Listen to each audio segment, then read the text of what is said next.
Всем привет! Вы на канале Готовим с Оксаной Пашко. Сегодня приготовим фасоль с грибами. Получается очень вкусное, полезное и сытное блюдо из самых доступных продуктов.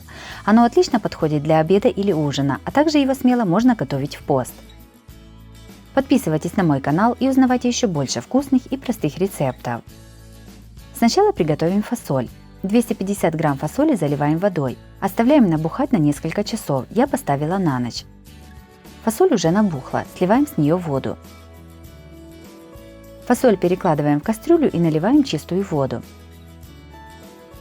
Все ставим на огонь. После закипания варим фасоль примерно 40 минут. Пока варится фасоль, подготовим остальные ингредиенты. 300 грамм шампиньонов моем, разрезаем пополам и нарезаем пластинками. Одну луковицу нарезаем четверть кольцами. Одну морковь трем на крупной терке. На хорошо разогретую сковороду кладем грибы. Готовим их на самом большом огне, периодически перемешивая. Когда из грибов вся вода испарится, наливаем в сковороду растительное масло. Добавляем нарезанный лук.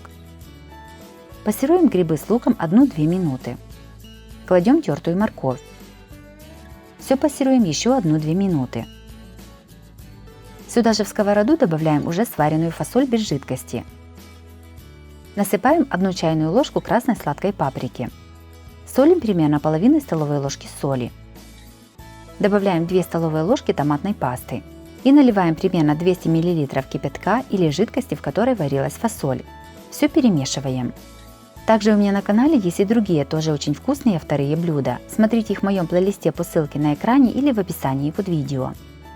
Накрываем крышкой. Тушим на небольшом огне примерно 15-20 минут. В конце приготовления добавляем к блюду 1-2 зубчика чеснока и перчим черным молотым перцем. Все перемешиваем и снимаем с огня. Блюдо готово.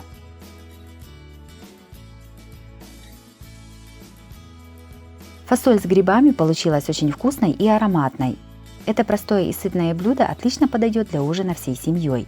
Обязательно его приготовьте, это очень вкусно. Если вам понравился рецепт этого блюда, то обязательно ставьте лайк и пишите комментарии. Подписывайтесь на мой канал, чтобы не пропустить новые видео. С вами была Оксана Пашко. Готовьте вкусно, готовьте с удовольствием.